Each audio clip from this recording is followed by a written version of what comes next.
Petronini Luarasi. Është një ditë e paqët diellore. Ndodhemi sërish në shkollën Petronini Luarasi, gjimnazi i preferuarit të rinjve, jo vetëm për cilësinë akademike, por edhe stafin e kualifikuar të mësuesve, udhëheqësve hynor që kanë nxjerrë breza të shkëlqyer nxënësish, duke përfaqësuar denjësisht personalitetin e tyre brenda dhe jashtë të vendit. Inteligjent, të talentuar dhe plot me vizion. Në gjimnazin Petronini Luarasi, ne do të njihemi me disa prej nxënësve ekselent. Jemi ekselente. Kemi pasion biologjin. Jam ekselent dhe kam pasion biologjin. Ne jemi ekselent.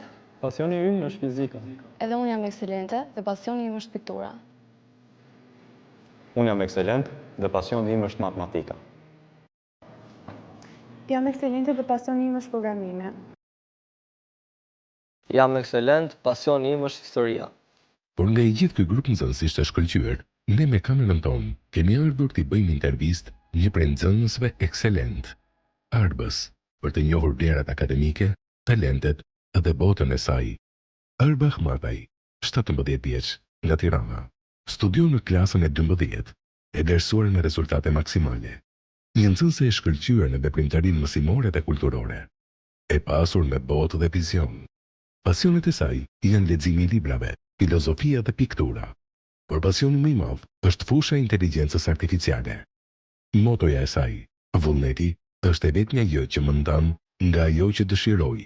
Çfarë do të thotë ti je nxënëse ekselente? Kur kam qenë e vogël, mendoja për nxënësit ekselent dhe mendoja një nxënës që është i aftë në fusha shumë të ndryshme, pra i gjithanshëm.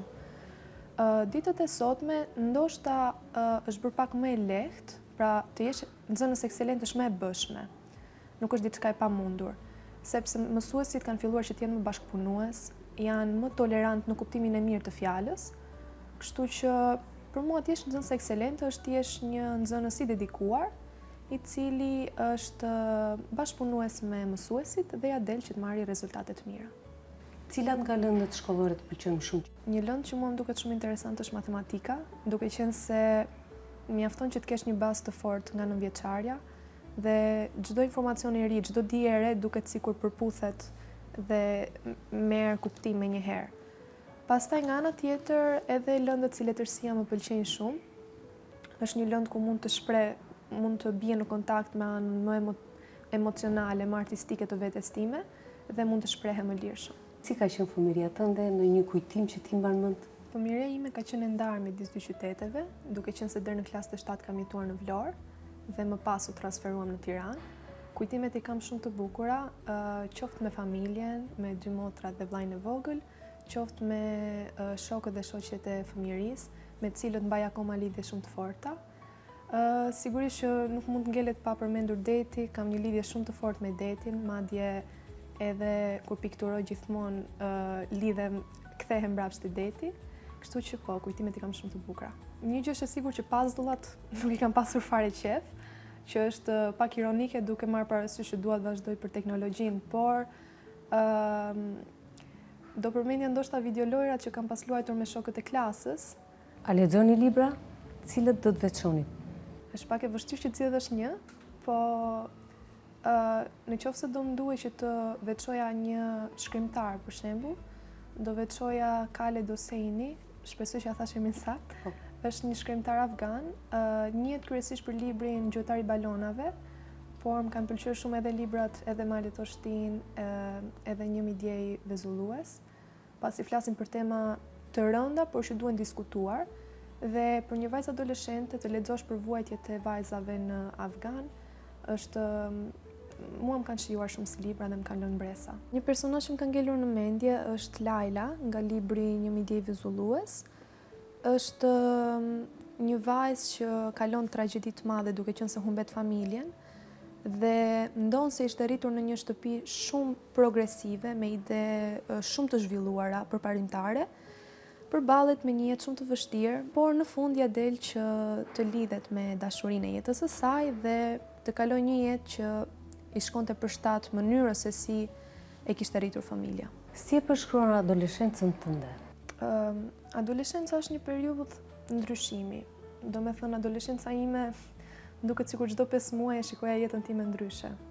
Vazhdoj që ta të jem në këtë proces ndryshimi. Kam fatin që t'jem e rrethuar me njerëz që më dhuron shumë dashuri dhe mbështetje, qoftë familja ime, qoftë shokët dhe shoqet, kështu që nuk kam kaluar një adoleshencë të turbulluar, por sigurisht si çdo adoleshent kam pasur momente dyshimi si tek vetja, si tek marrëdhëniet e mia dhe tek identiteti im.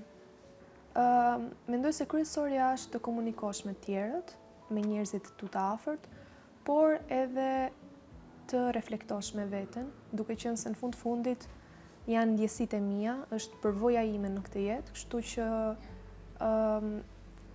marr kohë gjithmonë që të reflektoj me veten mbi çfarë nuk shkon dhe si të përmirësoj çfarëdo lloj gjëje që më shqetëson. Mendon se prindrit e sotëm janë më bashkëpunues me fëmijët e tyre? Në krahasim me gjeneratën e mëparshme të prindërve, sigurisht që prindrit tanë mundohen gjithmonë që të na prezantojnë me mundësi të reja, qoftë duke na futur në kurse të ndryshme, qoftë duke na përfshirë në aktivitete të ndryshme, pra nga kjo anë janë na nxisin për të bërë më shumë, për të zgjeruar horizontet tona. Por nga ana tjetër, shikoj dhe disa mangësi tek bashkëmoshatarët e mi dhe mendoj që ka gjithmonë vend për përmirësim dhe prindrit e rinj duhet të fokusohen që të krijojnë marrëdhënie të shëndetshme me fëmijët e tyre. Cilët janë personat udhërrëfyes në jetën tënde? Nuk ka përgjigje më të saktë se sa mami dhe babi, kjo është e sigurt. Mendoj se sapo kam filluar që t'ja udhëheq vetë rrugën vetes dhe tani kanë filluar që të ma lëshojnë dorën pak, por çdo zgjedhje që unë bëj, çdo gjë që unë them, çdo veprimi imi vjen si pasojë asaj çka ata kanë kultivuar tek unë. Kështu që domosdoshmërisht janë udhërrëfyesit e mi. Fëmijët sinqerisht janë pasqyra e prindërve. Normal që tek fëmijët ka ndikime të jashtme. Pra, kur ti njeh dikë, ti aty shikon me çfarë shoqërie qëndron, çfarë prindrish ka etj. Por thelbi i çdo personi është formimi që i kanë dhënë prindrit. Cilat janë pasionet e tua, ato që ti ke më për zemër? Pasionet në fakt i kam prirë më shumë në anën artistike për sa i përket pasioneve, duke qenë se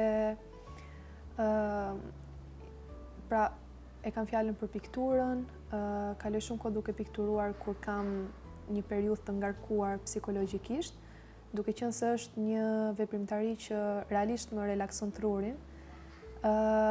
Pastaj jam shumë apasionuar dhe pas pianos, kam vite që e praktikoj si instrument dhe nuk janë pasione që i kam zhvilluar ndonjëherë për t'i vazhduar si profesion, por janë hobi që më pëlqejnë shumë.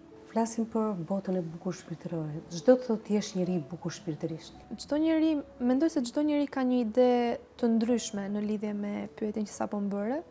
Për mua një njeri që është i bukur shpirtërisht, së pari e prezanton veten në botë, pra vepron sipas standardeve të brendshme që ka, sipas vlerave morale, sipas besimeve të brendshme, dhe këtë nuk po e lidh me fen, po e kam fjalën për besimet, mënyrën se si duhet sillesh, për etikën e brendshme.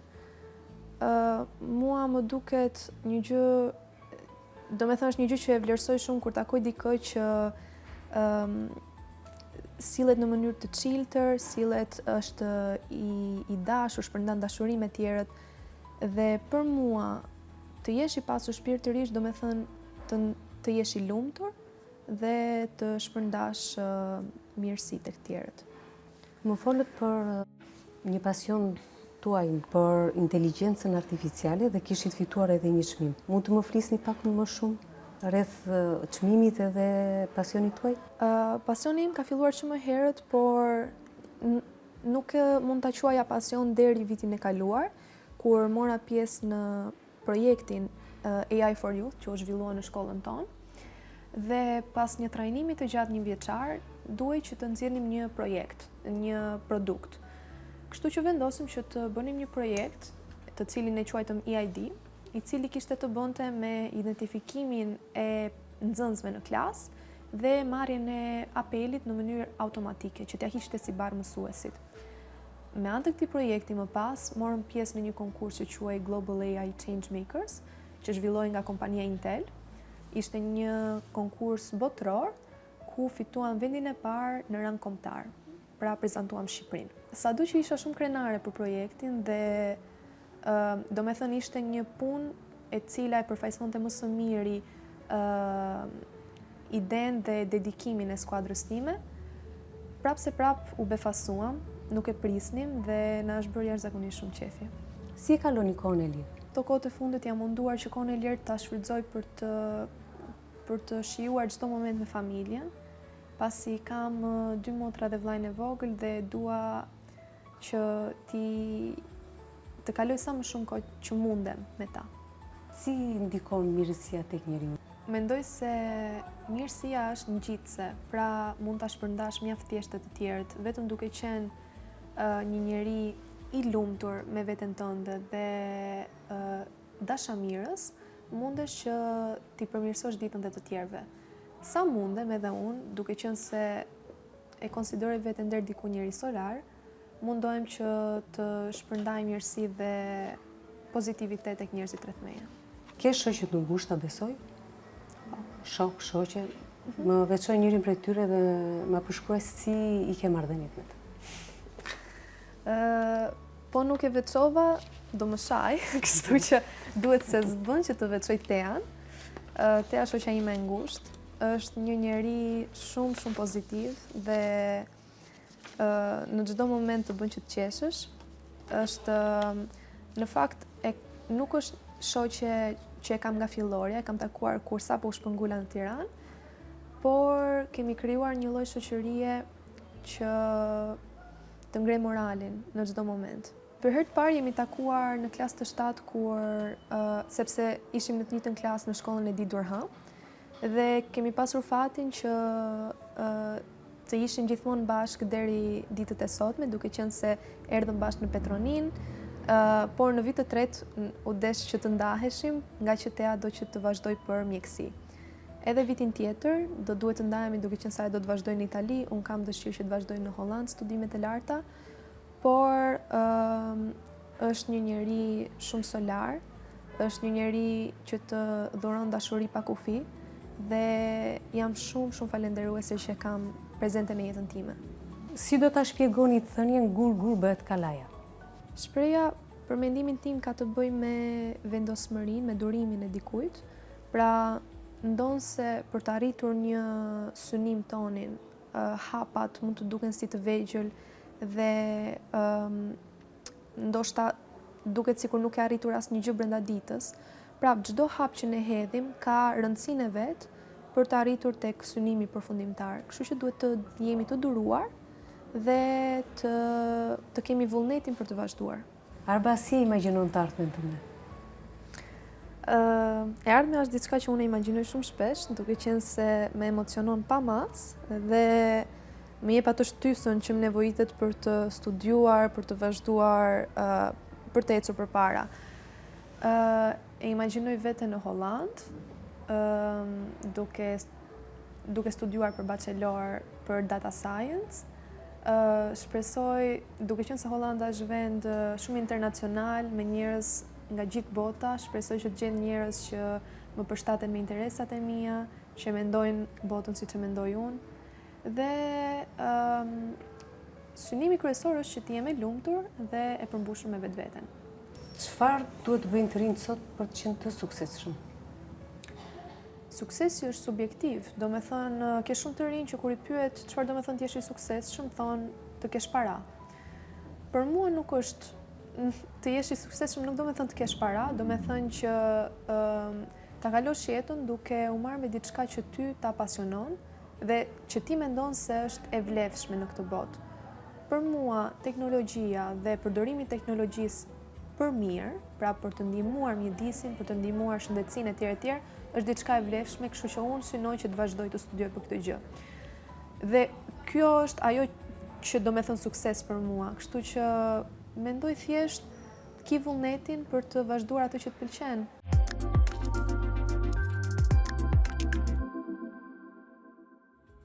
Arba është nga ato petroninaset e cila do të mbahet më gjatë në shkollën tonë, jo thjesht për arritjet e saj akademike, por mbi të gjitha dhe për vlerat e saj personale. Ajo ka dhënë shembullin e saj pozitiv në klasë, në aktivitetet brenda shkollës, po edhe jashtë shkollës. Ajo çfarë mund të them që ajo është një model për të gjithë bashkëmoshataret e saj.